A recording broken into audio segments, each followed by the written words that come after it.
Hi everyone, Simon Keeling here with your flying weather outlook for the week and weekend ahead, brought to you exclusively by Fly Magazine in association with weatherschool.co.uk. This is the forecast for Monday the 18th of January. Thanks again for watching. If you're lucky enough to be able to fly this week, perhaps you're on the professional pathway or you're doing some maintenance work. For the rest of you, just watch the forecast and learn more about the weather, really. That's what I'd recommend with this one. But this is how things look through the week. Unsettled at first. I think very wet weather. I should say wet weather in the south of the UK at first. Better later in the week. I think better flying conditions late on in the week. It does become colder and there will be some wintry showers around though. Fantastic weather school this weekend. Thanks to everybody who came along. It was Aviation Weather School Part 2. We had a really good time.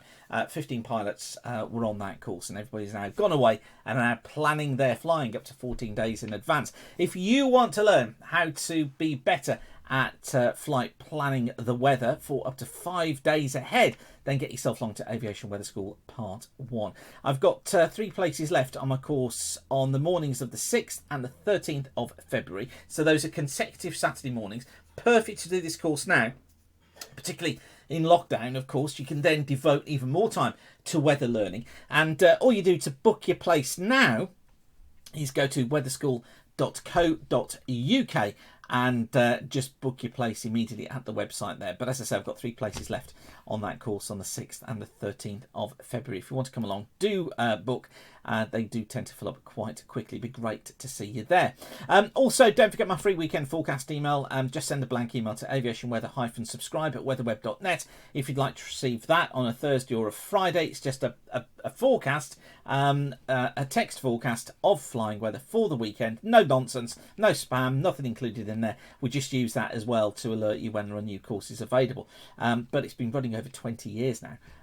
And many thousands of pilots take that email every single week. So don't forget, go and book your place at Aviation Weather School now at weatherschool.co.uk. So this is how things shape up then for this afternoon. We've got a front coming in from the southwest. Not been a bad morning actually across many central and southern areas, but this front now coming in will be bringing non-VFR conditions during the course of this afternoon. Another front, Northern Ireland, Northern England, non-VFR generally here because of the outbreaks of rain. Showers across northern and western parts of Scotland, generally non-VFRable here. But elsewhere, actually, despite the breeze, it's not going to be too bad.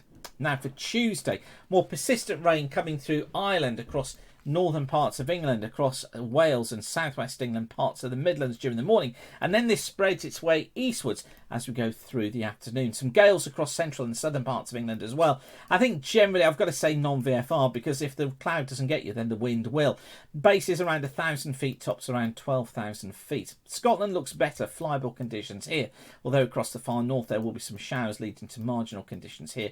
But elsewhere, bases around 4,000 feet, tops at around 12,000 feet. So the story for Tuesday, deteriorating conditions in the south. Now for Wednesday, fronts lying through the far south of Ireland, through much of England and Wales. Some heavy periods of rain, particularly Wales and southwest England. I think I have to say mostly non-VFRable here because of that. Bases around 1,000 to 2,000 feet at best, tops 12 to 15,000 feet. Windy across the far southeast, and it just so happens to be there where there would be less rain, but I think the winds probably make for non-VFRable conditions here. For Ireland, for the far north of England, for Scotland, should be VFRable. Bases 3,000 feet, tops at 10,000 feet, and I don't think many showers around, so looking better. Now for Thursday, low pressure in the North Sea on Thursday. Fronts wrapped around that low, bringing very strong winds across eastern Scotland and the northeast of England. This may change a little bit, but I think generally we've got to say non-VFR because of that. More persistent rain for northern parts of Scotland, probably showers further south. Bases 2,000 feet, tops at 12 to 15,000 feet. A few showers further west. We're going to be finding here generally marginal conditions with those heavier showers. Bases around 2,000 to 3,000 feet, tops at 15,000 feet. Southern parts of Ireland, across many parts of the Midlands and East Anglia, should become flyable, improving through the day. 3,000 foot bases, 15,000 foot tops. Western coast of Wales, western coast of southwest England, perhaps the southern coast of England as well, where the winds will be stronger. Marginal here at times, 2,000 to 3,000 foot bases, 15,000 foot tops. And then for Friday, a much better day for most. However, northern parts of Scotland suffering from wintry showers here. Base is 2,000 feet, tops at about 15,000 feet, but I think generally non-VFR as a result. Some showers for Western and Northern Ireland, perhaps into Western Wales and Northwest England. Here we find marginal conditions in those showers. Bases at 2 to 3,000 feet, tops at around 15 to 20,000 feet. Elsewhere, I'm going to say VFRable. Bases 3,000 feet, tops at about 12,000 feet. And then for the weekend, at the moment, Saturday looks a decent day. Showers affecting northwestern parts of Scotland, heavy at times, and I think wintry too. Generally non-VFR here. For most areas, though, a VFRable day, probably 3,000 or 4,000 foot bases. This front, though, does move in, and that means that for Sunday, more unsettled conditions, probably across western parts of the country, but generally, I think apart from that rain that may affect the west and the northwest, leading to non-VFR here, we probably do go back into VFRable conditions again on Sunday. So you see what I mean about the weekend not being too bad. Now, as I say, I would expect those conditions to change, so do stay tuned to the forecast. I will keep you updated throughout, and don't forget you can follow us on social media as well for the very latest forecasts too.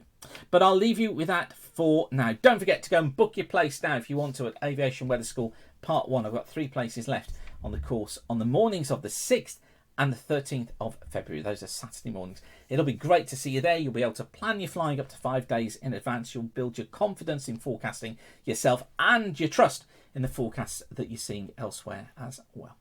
Okay, I'll leave you with that for now. Whatever you're doing, thanks again for watching. Keep the sun shining, and bye for now.